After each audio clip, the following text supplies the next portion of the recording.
Hello, welcome back to Diary of a Psychic Medium with me, Amber Amrine. Today, John Knapp joins us to explore the extraordinary ways your consciousness can shift timelines, tap into higher dimensions, and access the infinite wisdom of the universe so that you can take control of your evolution and stop giving your power away.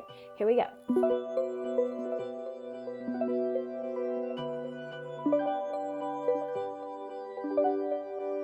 Jolly good day, my dear friends.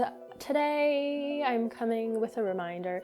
Next week, as always, is our monthly Mystic Mail episode of the podcast where I answer all of your questions about the cosmos, about life, about past lives, about you name it. If you ever have a question, you can send me a DM on Instagram at Channel with Amber. If you're listening on Spotify podcasts, leave a comment with your question. If you're listening on Apple Podcasts, leave a review with your question. All of this engagement helps my podcast reach more people, so do not be shy. Even if you don't have a question, feel free to just share your thoughts. They are always welcome. All right, jumping into it. John Knapp is a galactic guide, spiritual teacher, Akashic reader, psychic medium, and author of Galactic Awakening, a cosmic journey of remembrance, integration, and ascension. His path to spiritual service has been anything but conventional, beginning as a U.S. Marine, then a D.C. police officer, and later a filmmaker.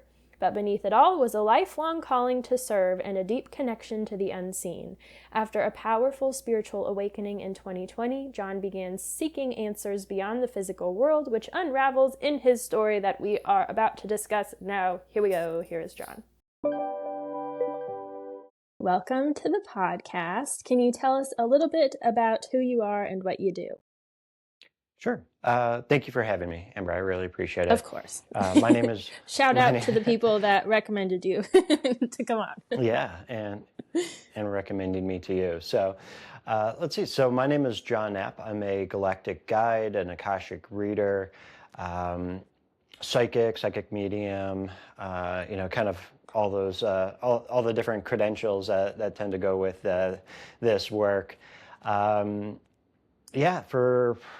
I've always known I've been a psychic, but I started having my spiritual awakening and my dark night of the soul pretty much right around the same time, a number of years ago, and that's when I really decided to take this more to the next level, really, and become like an actual professional psychic. At the time, I had no clue if I was going to do that, but I wanted to kind of see where things were. So I started taking classes, working with others. I really wanted to be a part of a community and not just be, the lone psychic out there because, as you probably know yourself, it's like when you're first starting to do this stuff, you start receiving messages from other people or other, spirits and, your guides, your higher self. You're like, is this all in my head? Is this actually like information that I'm receiving? Like, who is this guy in front of my face now?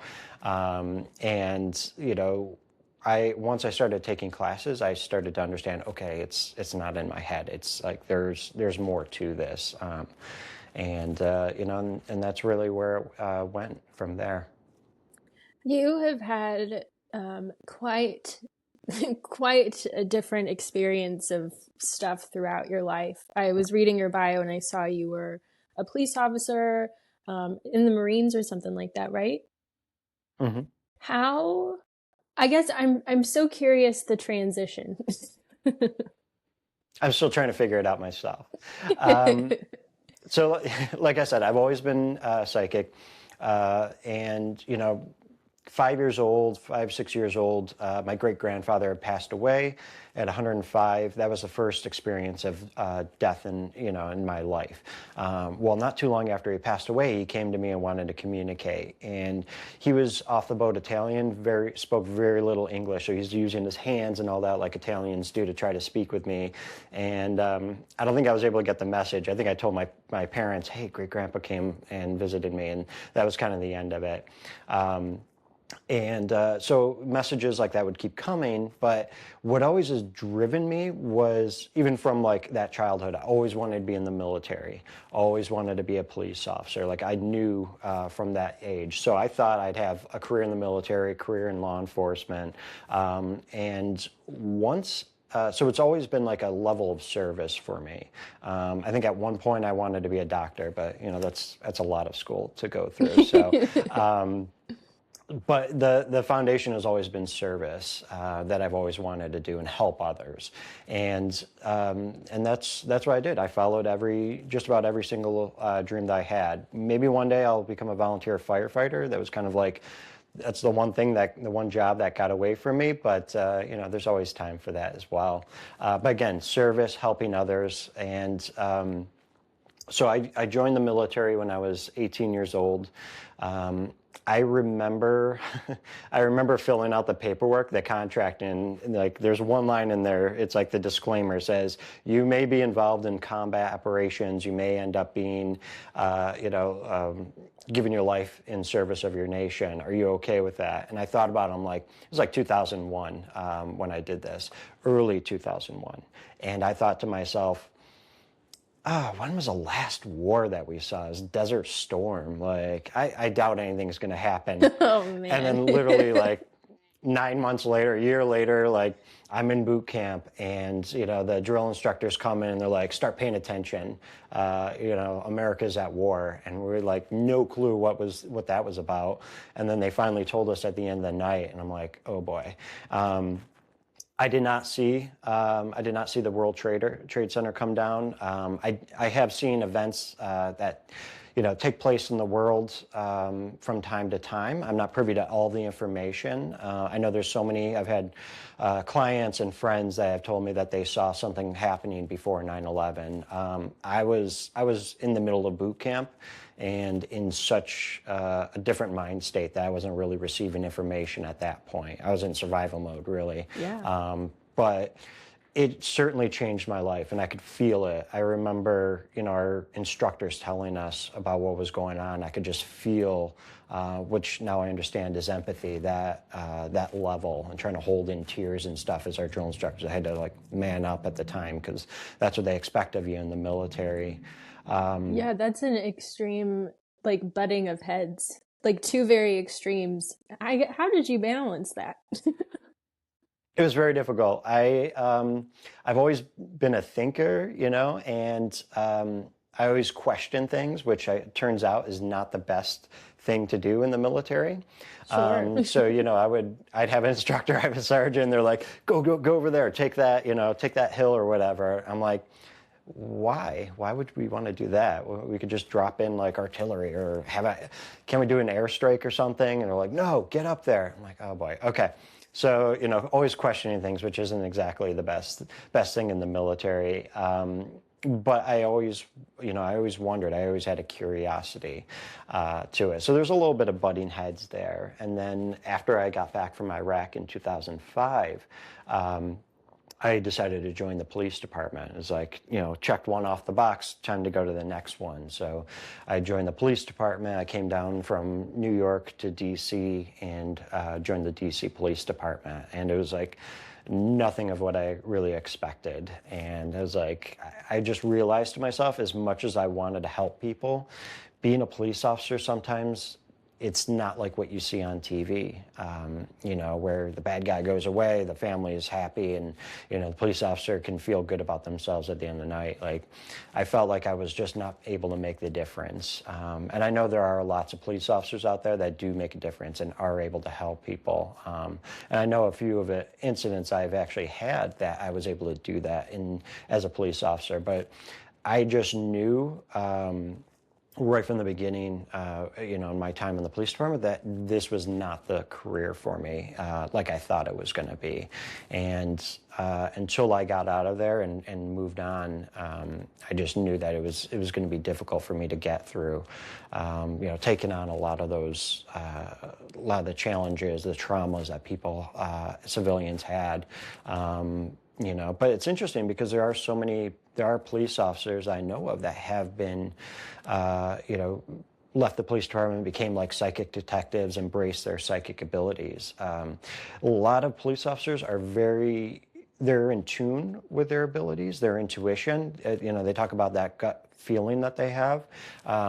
Many just don't know that they have that, that intuition, that gut feeling is really just their psychic senses.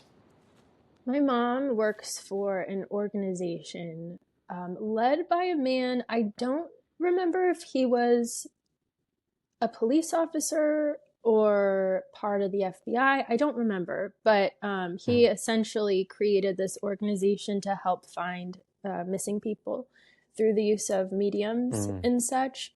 And Wow. I feel like this stuff, I mean, it's still very taboo, especially in Yeah. that scene of stuff. You know, it's mostly men, it's very masculine, where it's like, you know, it's not necessarily a cool thing to be like, oh, I'm feeling this this vibe somewhere, let me follow that. You know. But I do Yeah. appreciate that. I think it's the taboo is slowly falling away. It's slowly being embraced a Yeah. little bit more, which I think is so important, because I Mhm. mean, you see the results, you know. It's I feel like an Yeah. important missing piece to so much of our human experience. Yeah. And it's interesting too because law enforcement, it's kind of like those quiet circles, that they go to psychics, they go to investigators, and I think it's one of those things that's actually, it's turning the tables, and I think it's getting to that point where people are starting to recognize that their intuition is more than just gut feelings, that there is something beyond it. But it's happening in all levels. I mean, we already know the CIA had their own programs, the KGB had their own programs to investigate this, these phenomena, not to mention the aliens that are out there, of course. But even in the medical field, I was just talking with somebody the other day about this. In the medical field, Reiki is now being used. Mm-hmm. They call it for like comfort and care and things like that.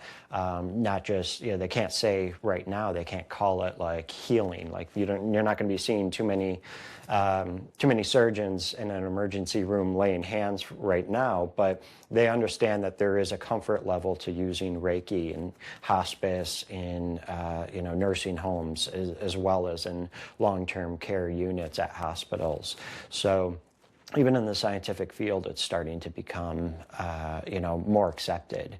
And even in science, there's so many scientists out there that are already starting to see that quantum physics doesn't really make sense without understanding other dimensions, other parallels, things that are not known yet.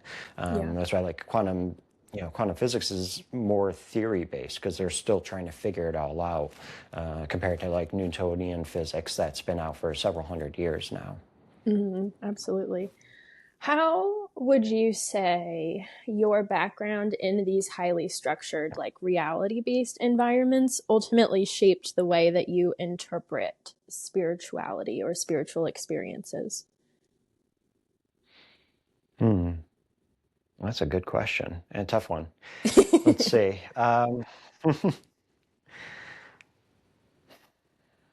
At the time, they weren't making sense to me.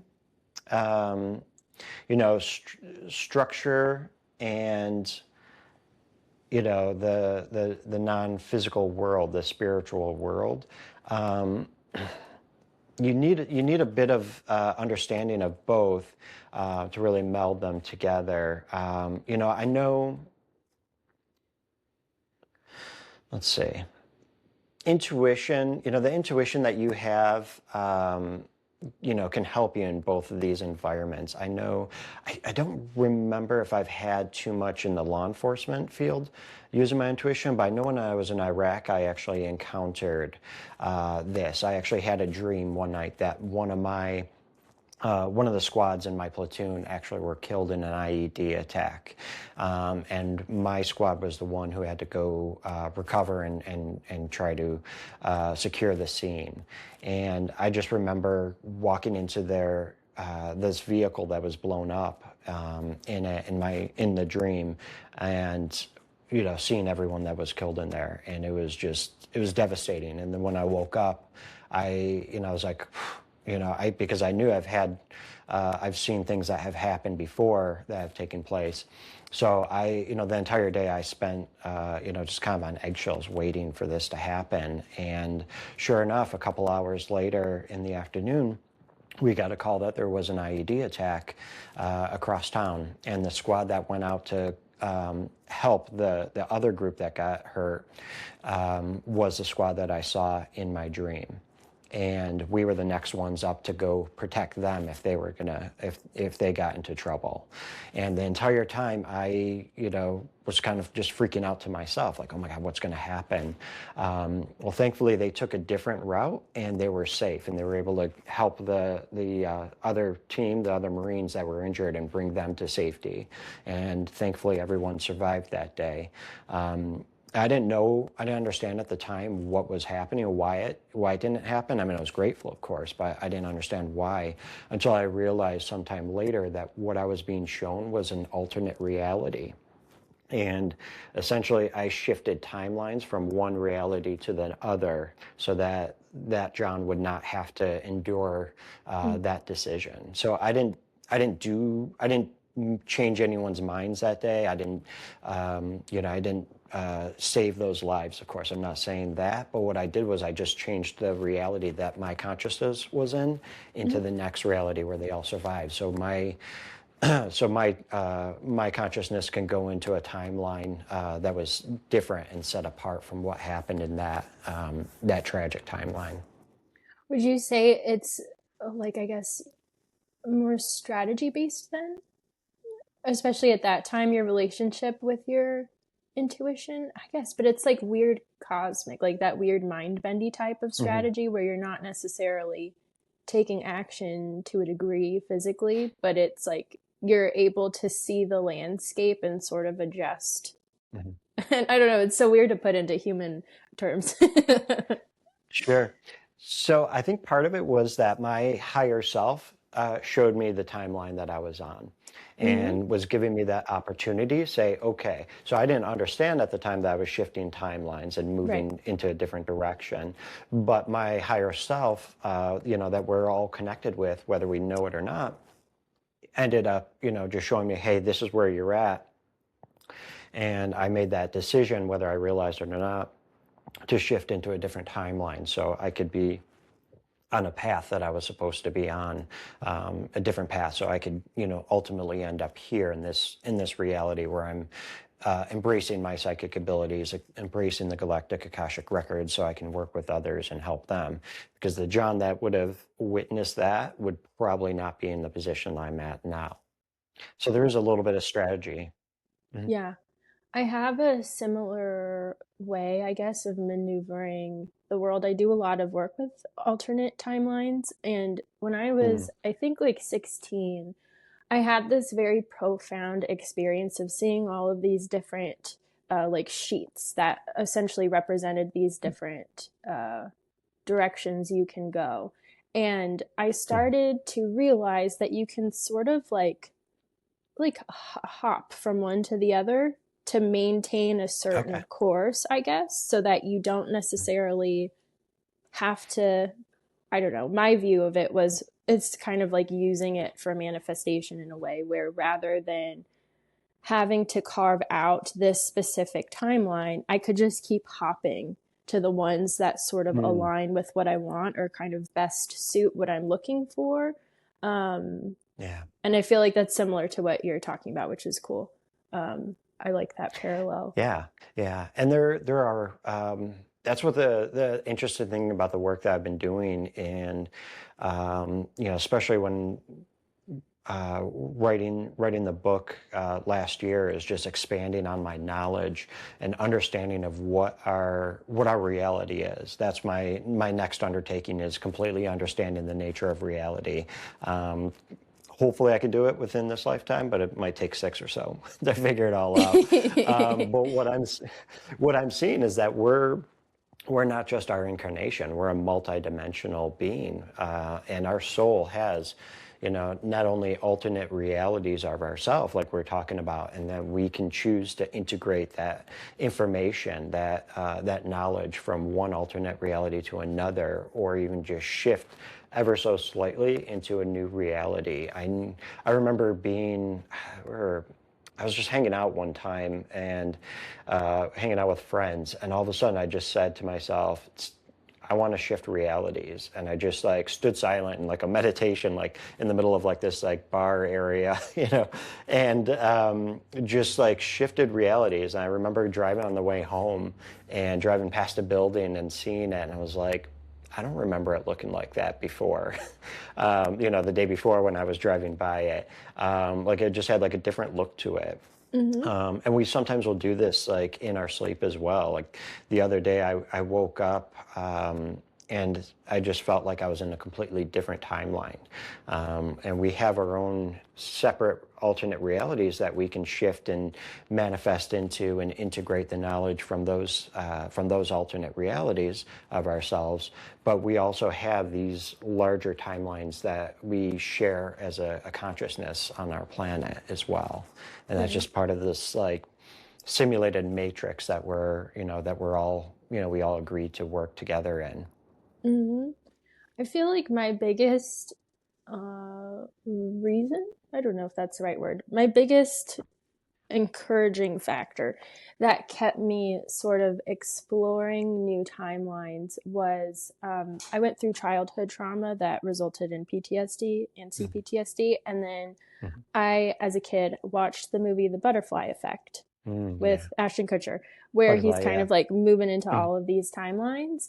And because that movie was sort of revolving around various traumas that had happened in these alternative timelines, I had the thought that perhaps I could also sort of jump to different timelines, not so much to undo the past, because I felt like my trauma was an important aspect of my development as a soul and as a person. Like there were a lot of important tools that came from that.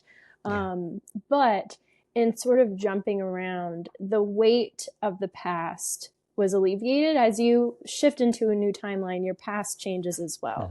And my relationship to my childhood self began to change and become a lot more light, I guess, instead of my childhood feeling like this dark hole, but because I guess my consciousness was able to hold the history of the timelines that were really heavy, but my physical body was in one that wasn't as dense. It was very clarifying, I guess, in really connecting the dots and understanding the purpose behind the trauma. It's like it pulls you out of being at the mercy of something and allows you to see the bigger picture of it, and also allows your body to feel that ease a lot quicker, because the nervous system just takes so long to heal. So I feel like timeline hopping has been so helpful in resetting my nervous system.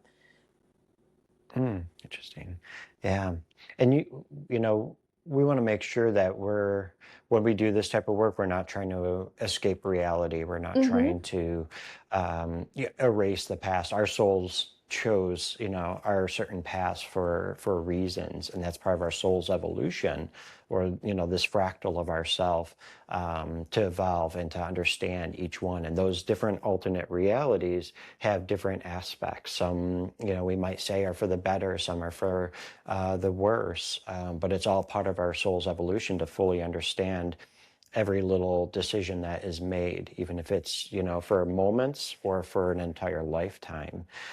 So being able for you to be able to move from one reality to a next, you're able to incorporate, some of that, some of those lessons from each of those, different realities, and continue with, like you said, with more of a lightness to yourself, that you could do the work and be able to do the healing that your soul needs, without being stuck in a certain pattern or a certain heaviness from one reality. So moving into the next allows you to better heal yourself too. Absolutely, yeah. I really love timeline hopping stuff. It's not spoken about that frequently. Mhm. I feel like it's starting to build more traction, but it's such a helpful tool, I feel, in sort Mhm. of connecting us back to our soul, or that sense of like oneness and wholeness, that life experiences Mhm. slowly kind of distance us from naturally. It just brings us back into, I don't know, into one.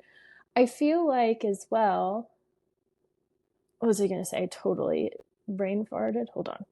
I have no idea where I was going. Maybe it'll come back.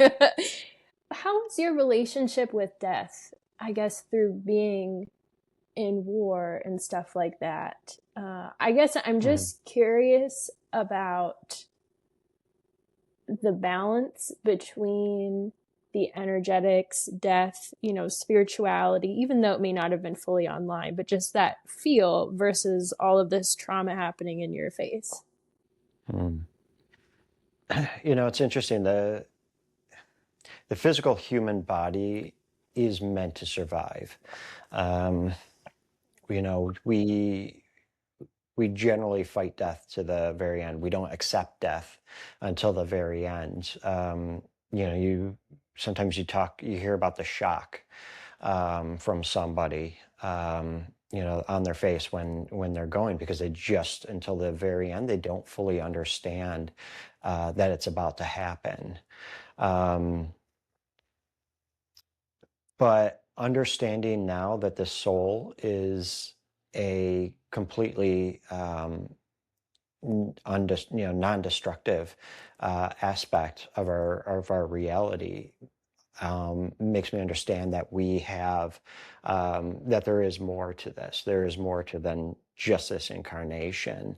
Um, so when facing death, I hmm, my I tend to fight. I tend to fight the urge that the physical body wants to deal with it. Let me see. I want to give you an example, I guess, and maybe we're on point with it. A couple years ago, I was actually at the gym, and I was finishing up a workout, and um, as I was stretching, I heard a bunch of bangs, loud noises. And I thought for a second, okay, it's a gym, probably somebody dumped a bunch of weights on the floor. But then I heard people screaming, and I realized and recognized what was happening, and that there was a shooter at my gym. And that in that moment, people started running, other people froze, where they were. And I had to make a decision. I took a knee because, I'm right out in the middle of the open. So I'm like, okay, let me take a knee and assess the situation. And this is kind of like the military and law enforcement training come to me. And I got nothing, nothing to defend myself with. So I had a choice to either run for my own life or to stop a shooter, even at the cost of my own, if that had to be, because I wasn't going to allow somebody to take other lives. And so what I did was I listened, I looked out, and then I started telling people, get out of here, go run. And I started going from column to column to get to the position where I heard the gunshot. So I grabbed like a weight, because that's all I had with me. So I grabbed a weight, and I was going after, finding my way to where the shooter was. By the time I got there, they had already gone. And I saw a man on the ground who had been shot, and a couple of people working to save his life. And that's when I went and came to him and provided assistance as well, because they're giving CPR. And if you've ever given CPR on somebody, it's one of the most exhausting things to do. And so I hopped in, and we're helping this man. That surprise that you had, that I was telling you about a moment ago, seeing that on his face, that shock, like, is this really happening to me? And trying to help him and save him. And I'm like trying to send Reiki. I'm trying to do Reiki. I'm trying to do CPR and help this man. But I understood that choice I was making was to if I had to sacrifice myself to try to help others that was there, if that shooter had continued, to try to hurt others. But once we got there, the man passed after a while. We couldn't save him, unfortunately, but that was a sole contract between him and the man who murdered him, unfortunately. And later, I was obviously pretty traumatized from that experience. And later that evening, when I went to bed, my astral body, tends to be on guard for me and watch over, I could sense the man actually come into my room and just check in on me, with like a kind of like a quiet thank you for trying to help him. And then he went. He passed, moved on. So understanding that his soul is, indestructible. His soul is always there. There is like a life after death. So I have an understanding of where that is, and have an acceptance of my own passing, and understand that, when others pass away, it's not the end of them, truly. When I was a teenager, my mom was dating this man who was a police officer, very mentally ill, and things escalated to a lot of horrible directions. We had to get a restraining order. It was a whole thing. It was just a bit of a messy time. And when I was younger, my spiritual mentor had told me that those that we have the most issues with tend to be the ones that love us the most on the other side, because they're essentially putting themselves in a difficult position, for us to learn very important lessons. And with him, my mom's ex-partner, he ended up passing, I think, a few years after they had finally broken up. And he is someone at the time that was probably I disliked most of all in my experience of people. But when he passed, he came to me. And for a while, actually, I want to say a good year and a half, he was actually working really close with me. And I could feel and understand, I guess, the complexity of the soul contracts there, and what he was ultimately meant to teach me and my mom, and all of that stuff. It's such a weird thing to hold sometimes, because the physical world, it's just so hard to like rationalize that, like, oh, this person cares for me, so they're like betraying me in like crazy ways. It's so weird. But being able to feel the, I don't know, bigger picture behind it all makes it so much easier to move through more difficult things that come, or things that happen with other people. I feel like it's such a gift in that way, having the ability to sort of tune out and understand the inner workings of things, Yeah.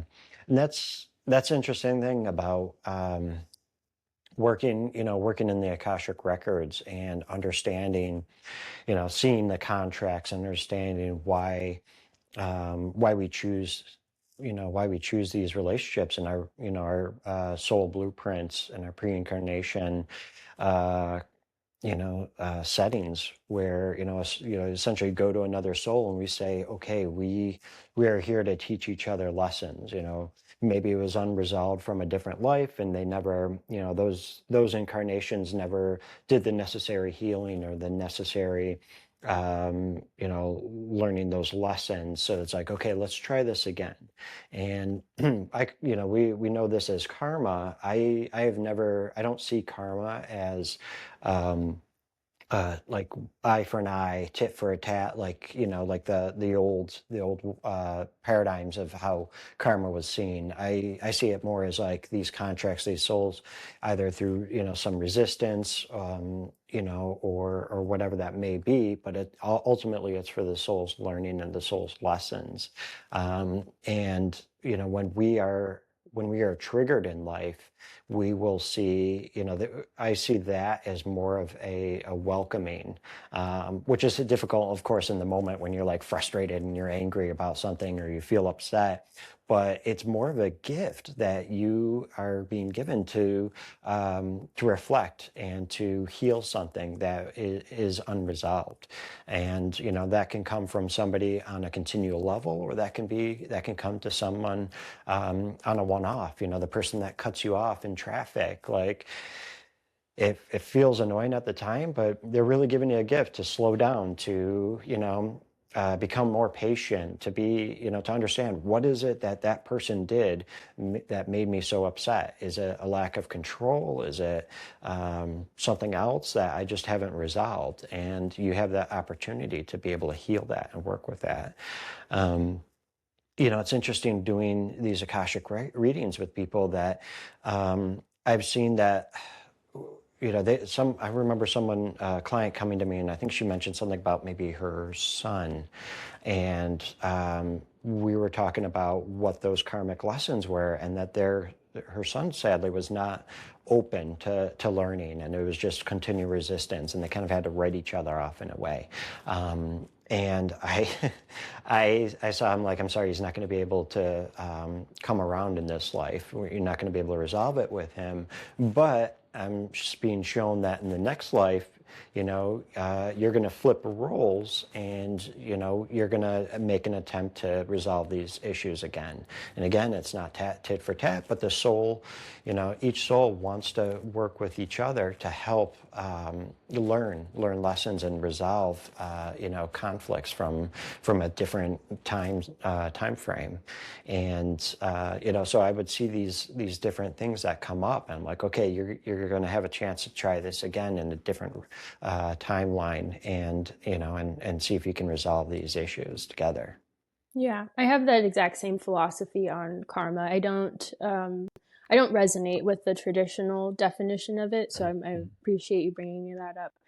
I've also seen the same concept, people that have had loved ones that have committed suicide, and they're worried about, I don't know, it like damning their soul or something like that. But really, it's like each lifetime we're given new tools. The bloodline will inform some new things, and sometimes the formula of stuff is just a little bit easier somewhere else. So if this path is just too much, they're going to repeat those lessons, but sometimes the new tools they have make it a lot easier to work through, and it's a continuing story. There's no right and wrong when it comes to cosmic stuff. It all just is, and it's all just exploring, Yeah. And our level, our level of consciousness as, as country, as a society, as individuals, continues to elevate, each generation. So, those old paradigms of, the eye for an eye karma, you do this in this lifetime, it's going to affect you in the last lifetime, or you covet your neighbor, or commit suicide, or eat meat on Friday, you're going to hell forever. Like those old paradigms were meant for more about controlling a population that couldn't, whether they couldn't govern themselves, or those in power believed that they needed to be controlled.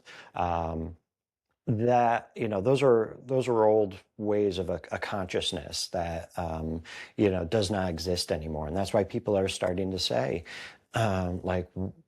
they're saying this doesn't make sense anymore. This doesn't make sense that if I were to do this in one lifetime, or that's going to come back to haunt me in the next. I had somebody else, a friend, say, all this stuff that I went through in this one lifetime, in my lifetime, I must have killed somebody in the previous lifetime. And I told her, I'm like, actually, we've probably all killed people in a lifetime, and That's we're not valid. all suffering for it.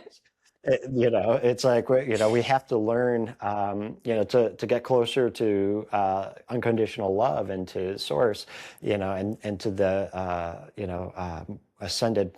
ascension. We need to also fully understand some of that darkness, and our soul needs to understand that as well. And that's all part of just the elevation of our soul and understanding. So, our our level of consciousness on this planet just keeps going up. That's why, people are seeing like wars and they're saying this doesn't make sense anymore, or they're seeing greed in politicians and different things, other aspects that have just had their heyday for centuries, if not, decades, centuries, thousands of years.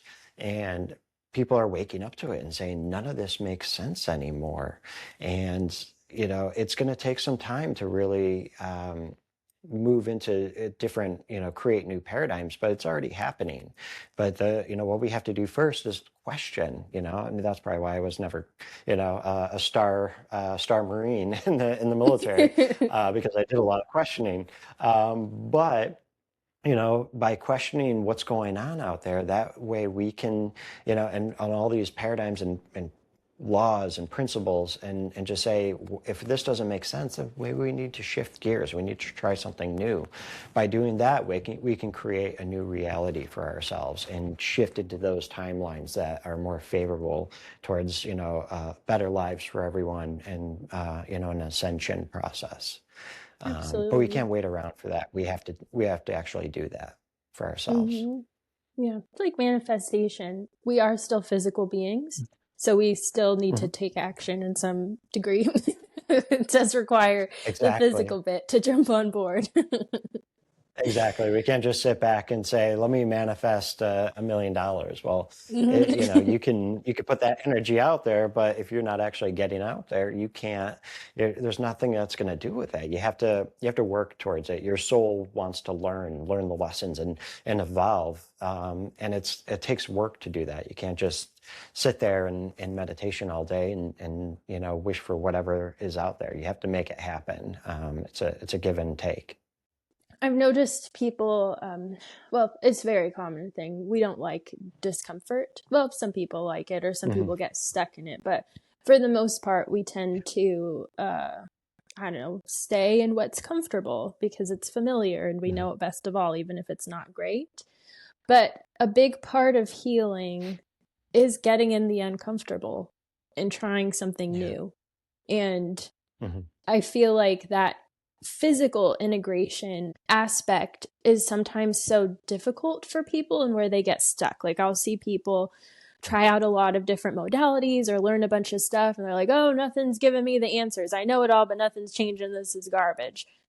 But it requires you to actually put those tools into practice. You have to embody them. You have to, if you are trying to lean more into open communication and you understand that logistically, have those difficult conversations. Like, go put yourself out there, talk to a stranger. You gotta soak the physical into it. And once you do, the momentum just starts unfolding so beautifully.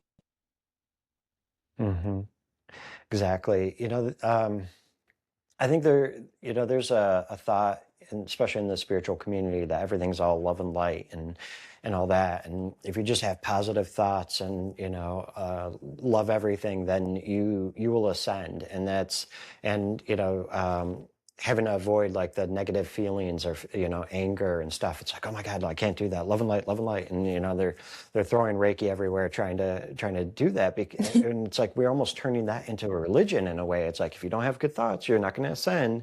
I'm like, well, that's just like, if you don't eat meat on Friday, you won't go to heaven. Exactly. It's very similar to say. And, and yes, we want to embody unconditional love, and we want to feel that, and we want to have that.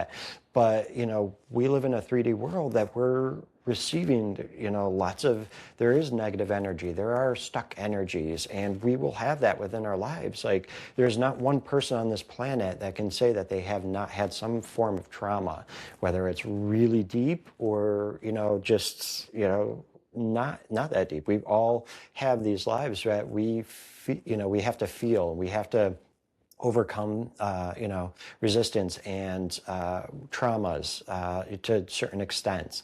And the only way for ourselves to ascend is to be able to feel those energies. They're stuck within our energy system. They're in our chakras, and we have to feel them come out. And, when I started this process a number of years ago, I just was trying to, I was doing like that. I was like, okay, I love and light everything. I want to ascend, and I can't, I can't have negative thoughts. It has to all be positive. And it quickly came, like I kept feeling those like negative energies coming up. And again, I eventually realized it's a gift. It's a gift to be able to feel that and release it. So when I work with a lot of my clients, they come to me with traumas or we uncover something. My favorite method to do is, okay, let's invite it in, whether we're working with a past life of themselves or working with maybe the person on the other side that caused the trauma, or even if they're on this side, we can bring their higher selves forward. Or if it's within their own energy system, it's like, okay, let's bring this trauma up. Let's feel it, but let's not judge it. Let's not internalize it, because we don't want to shame ourselves for feeling something. So let's feel it without judgment, and then we release it. I kind of call it the beach ball method. I say, okay, we're going to create this beach ball of unconditional love, of transmutational that's love. literally my method Exactly. of tuning in. Yeah, we have the same method. I love that. It's simple, it's easy. I always put them at the beach. I'm like, we're going to be at the beach. Just go, you have this unconditional. So feel this energy with no judgment. Put it into this beach ball, and then just set it off over the beach into the sunset and just let it go. And so many people, so many clients and students, they say, okay, this is, so easy. This is simple. And I do it for myself as well. And from time to time, I'll work with the archangels as well.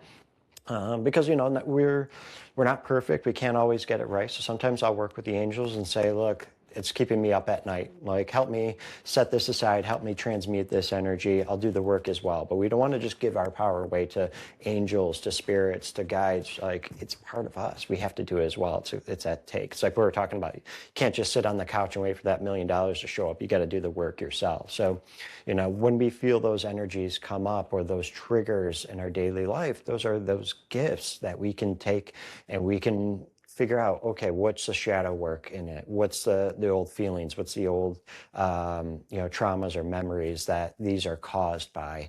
And how do we release them, transmute them, and release them so we can be better for ourselves? Flavor of that is I'll do a golden ball of unconditional love. And I like to bring in the energy of the situation or of the person that did something to you, and just sort of open up free space to understand the contracts at play, what's going on. It's usually not personal, so where did this originate in them? It's sort of the same way that I handle nightmares, because there's so much information in nightmares, and it's not personal. Nothing is attacking us, but it's our consciousness trying to understand these stickier concepts. So I will draw a picture of like the, I don't know, bad guy from the dream and just talk to them. Like, what's going on? You having a bad day? Why did you do this? And I found the deeper understanding of it it makes it not personal. So it creates distance for you to just let it go. So kind of a similar flavor, different ingredients, I suppose. But this came up in a podcast episode a few weeks ago with Ken Lloyd, but we were talking about how so frequently people have the tendency of putting deities on a pedestal, right? We serve them, they are above us, but we're on the same level. You don't need any of these beings. This happens a lot with some people, when they go into intuitive work, they feel like they need to have their guides as the middleman. Everything comes through them, and then it goes to the person. Yeah. My version has always been like, look, whatever my guides can do, I can do. Like, we're all whole spiritual beings, we may have different ways of doing that, and they can help us sort of achieve that. But I think it's so important for us to understand that even though we are here actively learning things, that doesn't take away from the fact that we are still all knowing, whole, divine love embodiments of energy. Yeah, exactly. I generally don't work with like deities, demigods, or anything like that. It's not really my thing, but I understand that some people really like them. But, there is an aspect where you're you're kind of giving your power away to other beings, even like archangels and things like that. It's great to work with them. It's great to communicate. Like I'll receive messages. I call him Mike, Archangel Michael. From time to time I'll check in with him. Or some of the other ones. There's galactic archangels out there as well, but I'm not giving them my power all the time. So like when I do healings and things like that, I will do what I can, and then sometimes I'll ask them to assist or to provide additional energy. But I'm not just shifting everything over to them because it's my responsibility. I'm responsible for myself, and I have to work with myself, and I have to grow on that level. And giving away your power to just say, oh well, this is Archangel Michael, do this for me. Like that's not really. He's going to say, really? Are you sure about that? Like why don't you do the work, and I'll watch over and make sure you're safe doing it. So it's like we want to make sure that we're doing a lot of the growth and accelerating our own spiritual abilities, because we have them. They might work on a different plane of existence, but we are the antennas to receive that information, and we're able to attune those frequencies ourselves, so we can speak with spirits, so we can speak with those deities and whatnot. But we tend to want to worship things, whether that's a deity, a god, a king, a queen, psychic healer, or whatever. We don't want to. We're giving away our power, and we're reaching a time in our life where we have to empower ourselves. We can respect and learn from others, whether they're on this plane or a higher plane, but being able to love ourselves and being able to accept ourselves for who we are, and being able to understand that we can be better and grow is really what we need to be looking at. Love ourselves first, and then we can look up to others to help as guidance, but we don't want to give our power away to them. Absolutely. It reminds me of ChatGPT right now. How some people are like overly devoted to it and they don't think. They don't think as much because they just kind of, regurgitate what this very easy little robot's got to say. It kind of reminds me of that a little. Yeah, I've been watching like I'll see some of these like Instagram videos or whatever, where it's like, when two people who rely on ChatGPT, have a conversation, and it's like they're like, oh my God, he said, how are you? What should I say? And it says, I am good, long dash, So yeah, there's always going to be people that want to give their power away. That happens a lot, whether that's in the physical, the materialistic community, but also in the spiritual community.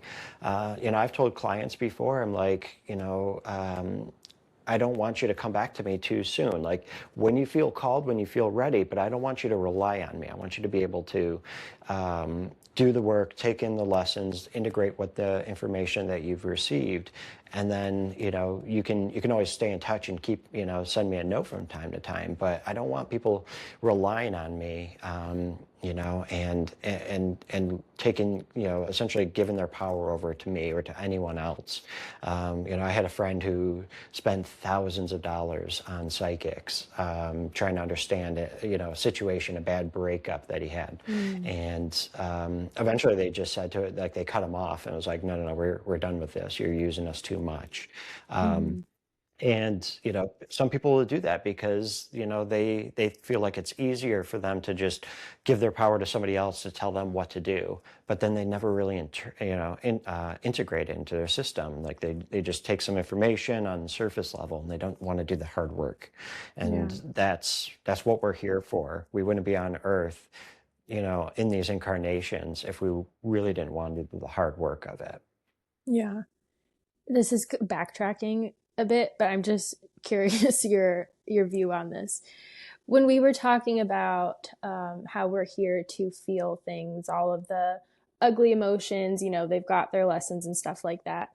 What do you think, just going the extreme opposite direction, the spiritual significance of a psychopath is that does not have the ability to feel? the same way a normal person does. Hmm.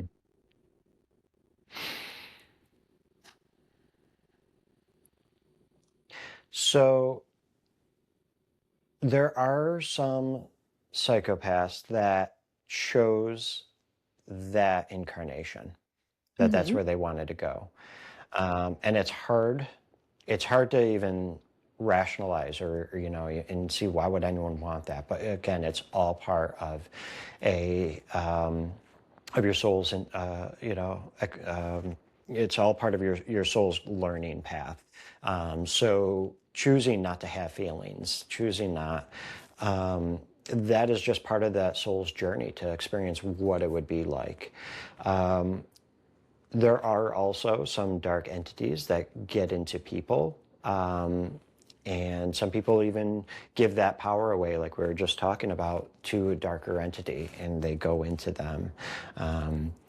And that could create some of that psychopathic and sociopathic behavior and those feelings. But on some level, I believe that there are, psychopaths that do feel in certain ways as well. It's just how they interpret them. Does that make sense? Yeah, I feel like it's very interesting because I imagine, way back when we were mostly just like little tribes and stuff, those that did not really experience feeling to a degree would be very valuable in seeking new land for the tribe to perhaps, like, they're able to do the scarier things that Hmm. perhaps others would be less inclined to do.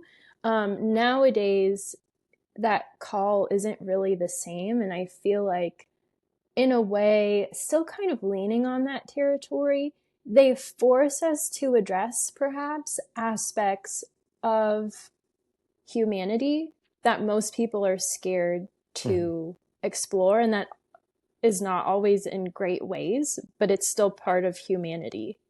But extreme variations almost, Hmm. and it forces us to almost look at morality or the human condition in a new way or make adjustments. And I feel like that's almost where the power of the shadow aspects come in, because they force us to address really real things that we so frequently neglect to give attention to.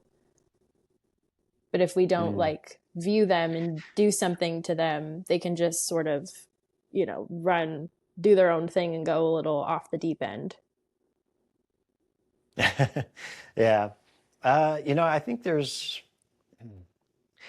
some people, I don't, I think this study got disproven, but there was a thought a long time ago that people with ADHD were kind of like the pioneers that traveled around the world because they could just never settle. I think that research may have been disproven or is, questioned now. But, our society is just, it's so interesting. We have so many different people that have these innate talents for for certain things: art, music, politics, combat, hunting, and things like that. And it continues to shift and go.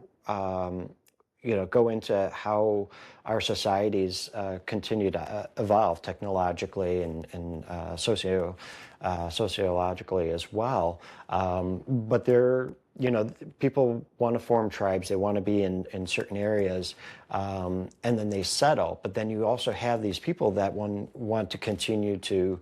They look out on the horizon. I think is it the three? If I think it's like the Three of Cups. There's like the guy who's looking out on the horizon in the tarot. And they're always looking for what's next, what's over the horizon. I don't know if those were what you'd call the psychopaths, but there were people that certainly were more fearless and enjoyed the unknown and wanted to continue to go. But they're the ones, part of that is just on the physical level. It's like humanity needs to grow. It needs to continue to evolve and expand.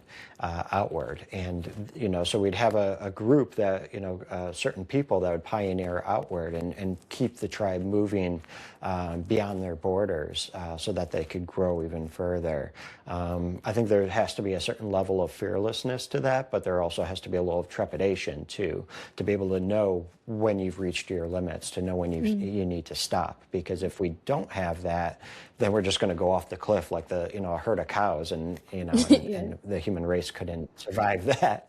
So being able to know when to stop and tap into like that intuition, be like, I think I've gone far enough for today, is certainly a survival mechanism for humanity. Yeah, so interesting. I would love to explore now your awakening process. What happened? Okay, let's see here. So, again, like I mentioned earlier, I've always known I'm psychic. When I got back from Iraq in 2005, I got to a point, like my psychic senses heightened even more back then. I think I had an opportunity to have a spiritual awakening back in 2005, 2006. Where I was receiving a lot of information, but I was also dealing with a lot of trauma from the combat that I was in. And I chose to not really shut things down, but just kind of like set them aside so that I could, work on my traumas and be able to heal from that. And that took a long time. And but back in 2020, as some interesting things happened that year that most people probably know about. I had a thriving filmmaking career, and I was thinking I was going to have finally a great career, a lot of new projects that were on the horizon. And then in March, the world shut down. We were all sent to our bedrooms, without supper, basically. And, so everything stopped, and my filmmaking career just ended right there, basically. And that was like the beginning of my spiritual awakening. Actually, it was kind of like the beginning of a dark night of the soul for me. So things were starting to be stripped away. Identities were being stripped away. I went through a divorce that year, and without a career, without a job, without knowing what I wanted, I was looking for something new. And within another year, I had a tarot reading. A friend bought me a tarot reading for my birthday, and the tarot reader said to me, she held up a card, I forgot which one, maybe the High Priestess or something, and said, you could be doing this yourself. Buy a tarot deck, start learning about this stuff. You could be doing it. You're psychic. And that's when it finally dawned on me and gave me a purpose to kind of just take this forward and start learning more. So, I got a bunch of tarot decks like everybody gets, and I started taking the psychic development classes with my mentor, and but I wanted to understand what it really meant. I started meditating probably a few months before that, and I wanted to understand, like, okay, what does it really mean? I wasn't really looking to embrace the psychic stuff just yet, but I started meditating because I was starting to hear more and read more books about higher frequencies and, being in a better spiritual space. So I was just trying to meditate for that. And from there, I started seeing things out of the corner of my eye, started receiving more messages. And then that's when the tarot reader came to me. It was like, hey, you could be doing this. And that's when I started to learn more and take the psychic development classes and all that. And after that, I went, within a few months of that, I would be meditating, and a gray alien started coming out of like the ether in front of my face and just looking at me. And I was like, what is going on with this guy? Like, it was just such a distinct image to him. But he was just looking at me. I was looking at him. I'm trying to give him the benefit of the doubt. And he was just looking. So eventually I told him to go away. A couple weeks later, he came back again and showing me right in my face, Like, if you don't have any messages, it's time to go. And then a couple days later, I started seeing these flashes of light in my vision again, and I knew that's when he was about to come through. And I'm like, all right, guy, come on now, let's try this again. Maybe you have something to say. Well, this time I didn't see the gray, but I saw these images flash in front of my eyes, and they were like, they looked like those confidential classified government documents, but they had hieroglyphs on them, and I was seeing explosions and dark cities and all that. And I received a knowing that it was about Orion. And I was like, okay, this is interesting. So I asked my teacher the next night, I'm like, what is going on here? I'm seeing aliens, I'm getting information about Orion. And she's like, you're a starseed. And I'm like, what the hell is a starseed? I didn't really know what that was at the time. And she's like, you're an incarnated alien. And I was like, I didn't know that was a thing. And I was like, okay, what do I do with that? And she's like, well, start exploring it, start receiving, you're going to receive more downloads, you're going to receive more information. So, so I started exploring what the galactic, what the galactic meant. I mean, I've always been interested in aliens and all that. But I didn't really fully understand, what all that meant, and that humans could actually, part of their souls could be incarnated from a different star system. So I started listening to podcasts on what star seeds were, and more information come to me. And, one day we had a class on it, and I kind of took over. I feel bad still. I took over for the teacher and was like starting to receive even more information. And that's just when I knew I was aligned, because it was just coming in. And I was like, okay, this is the path I need to be on. Because it's like, what do I want to do? Do I want to be a Reiki practitioner? Do I want to be a medium? Do I want to do, just regular psychic stuff? And there's nothing wrong with it, of course, but I felt like I needed a path first to go, to really be passionate about, and kind of just a niche thing. And, not too long after that, I started teaching classes on the galactic realm and the different star systems. And I got in my head one day, I'm like, I want to learn the Akashic records, but it's galactic based. And did a quick search, and I found an instructor that was teaching on the galactic Akashic records. And I started taking that course. And within maybe a week or two, I would start feeling different energies while I was asleep. And I could feel I was like lighter and lighter. And I'm like, what is going on here? And I'm being told, you're in the sixth dimension right now. And then I'd be like, oh, that feels good. And then I'm like, okay, let me feel what it's like to be in the fifth, fourth. And I went to the third. It's like a crushing feeling. I'm like, Yeah. oh my God, this feels terrible. Bring me up to like the fifth, like minimum fifth dimension.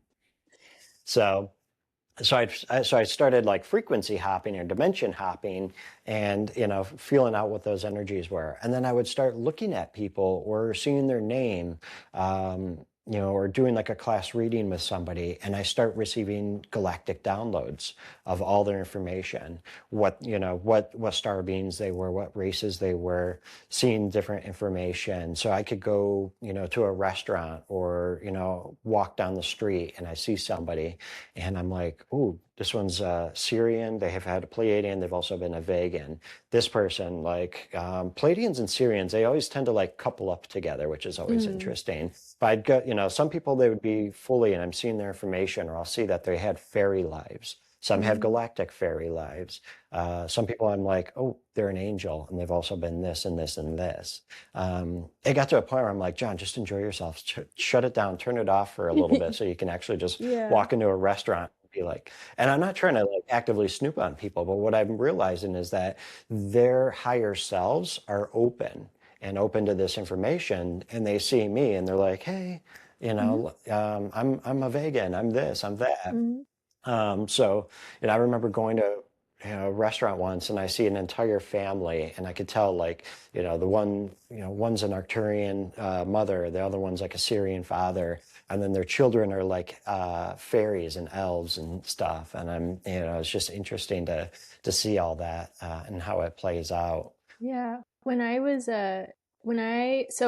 little, I felt I would astral travel to different planets and like talk to the beings there and stuff. I've always been very Mhm. connected to the fairy realm. So my approach on those planets was similar, where I wasn't looking for like the physical stuff, but more of that like ethereal on the veil stuff.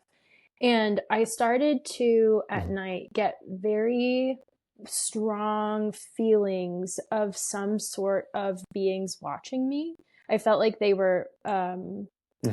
I've had a lot of abduction experience, especially as I've gotten older. But at that time, I felt like they were, I don't know, just taking note of my body and like my growth and stuff like that. And it would freak me out. So I try to like sleep in these weird positions to be like, oh, you can't, you don't know it's me if I'm like in this weird crinkled shape.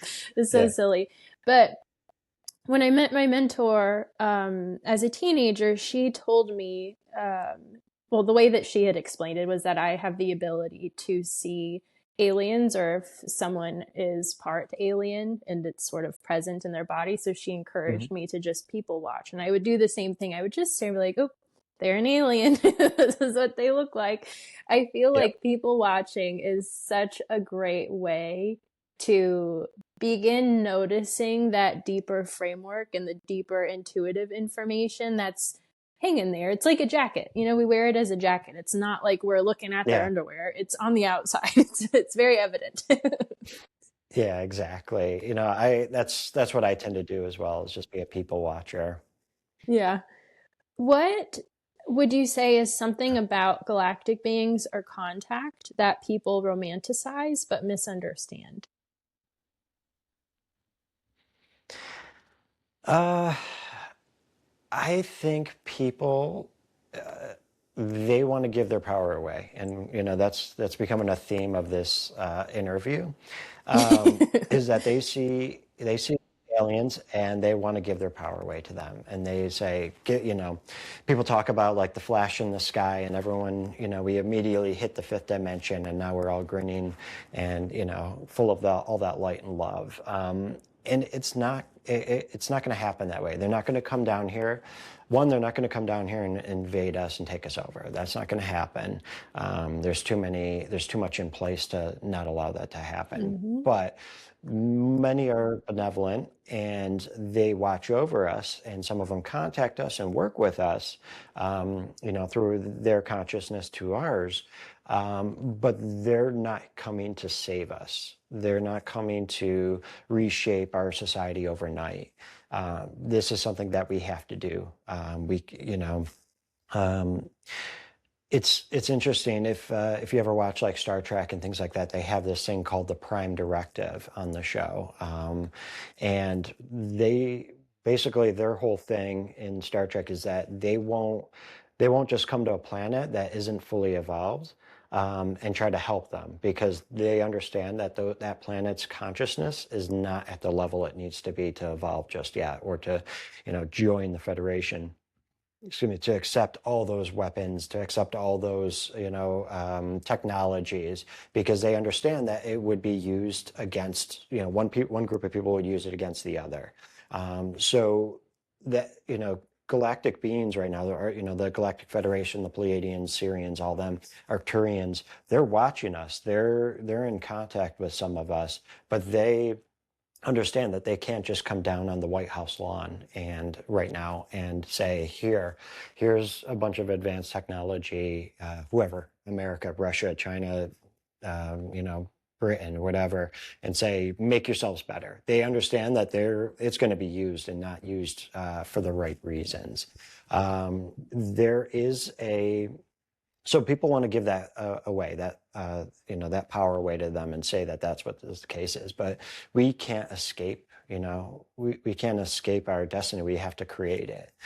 We have to manifest it and do the work ourselves as a society, and as individuals, to shape a better future. They will show themselves very soon.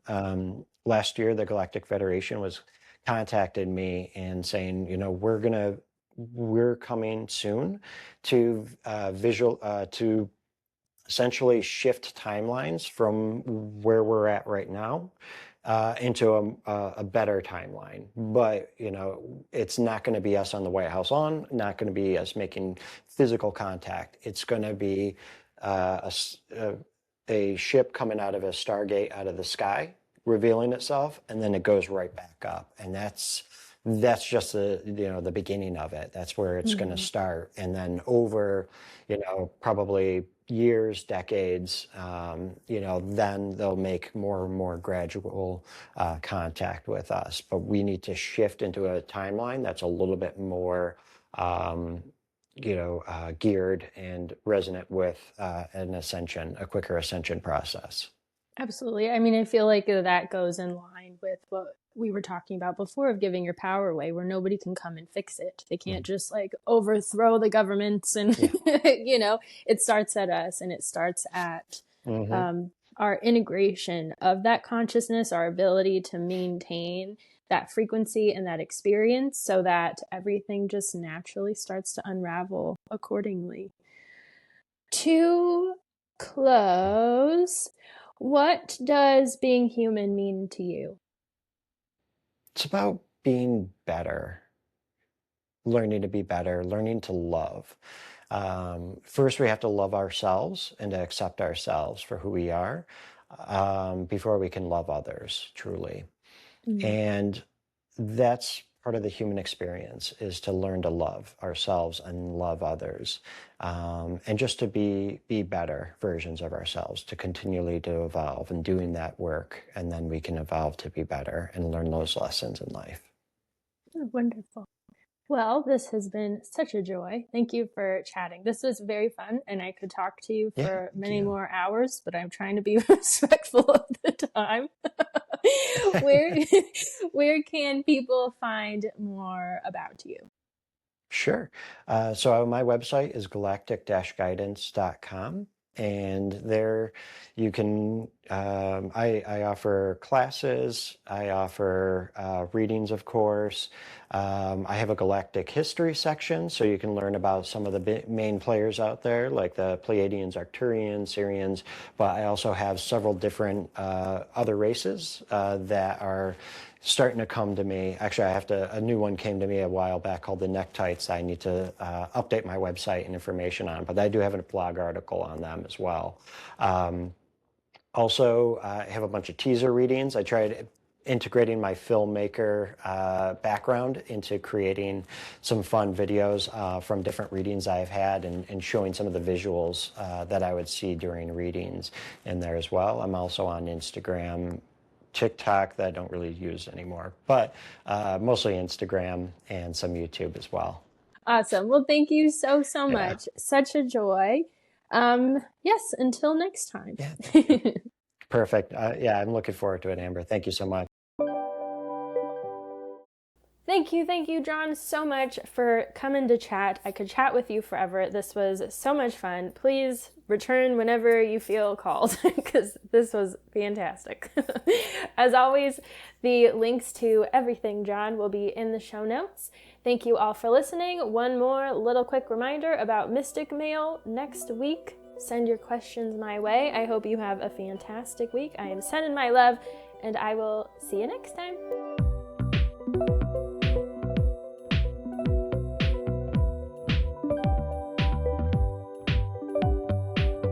Thank you so much for listening to Diary of a Psychic Medium with me, Amber Amrine. To learn more about me, book a session, learn about my mentorship program, all that good stuff, you can visit channelwithamber.com. Follow me on Instagram at channelwithamber. Special thank you to Unicorn Heads for my theme song, A Mystical Experience. I'll see you next time.